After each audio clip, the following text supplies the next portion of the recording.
kick things off with a little time travel back to 1929. The stock market crash that year didn't just shake up Wall Street.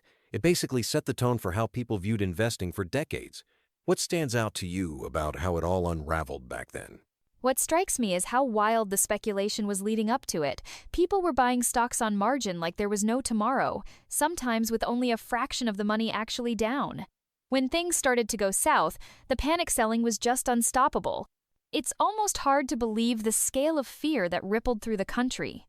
Right, and the fallout wasn't just on the markets. It triggered a domino effect that led straight into the Great Depression. Suddenly, trust in banks evaporated, and regular folks lost their life savings. It's the kind of trauma that sticks around in public memory for generations. Absolutely, and some of the big changes that followed, like the creation of the SEC and tighter controls, were direct responses to that sheer chaos. It makes you wonder how much we actually learn from these historical shocks, doesn't it? Jumping ahead to the late 80s, Black Monday in 1987 was a totally different beast, wasn't it?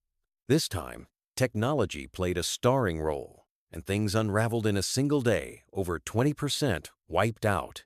What's wild is that program trading, which was meant to protect big investors, actually made things way worse. The more the markets dropped, the more these automated trades triggered, creating a sort of feedback loop. People talk about algorithms today, but they were already wreaking havoc back then. It's funny how every big crash unveils some new flaw in the system. In '87, it wasn't so much about economic fundamentals as it was about the mechanics of trading itself. For a lot of folks, it was a wake-up call about just how fragile the system could be. Thinking about fragility, 2008 really took things to another level. The crash that year hit because the financial system itself was built on shaky foundations, mortgage-backed securities, subprime loans, so much risk hidden under the surface.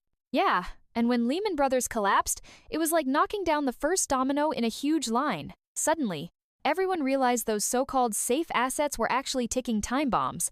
The fear was so contagious, banks stopped trusting each other overnight.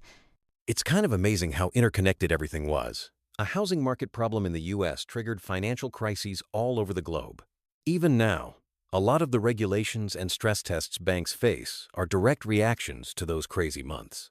Fast forward to 2020, and the crash was triggered by something no one could have seen coming: a global pandemic. Markets went from record highs to freefall in a matter of weeks. It felt totally surreal.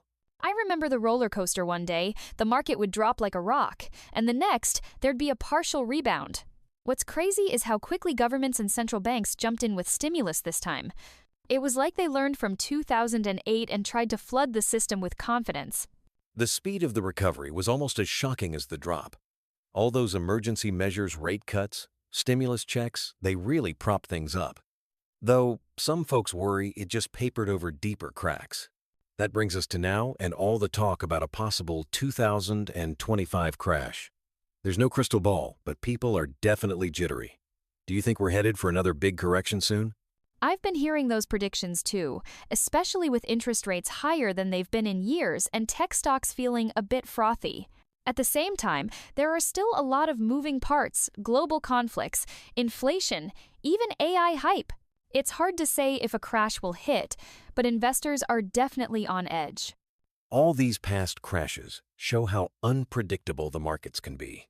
Maybe the real lesson is to be prepared for surprises and not get too comfortable during the good times.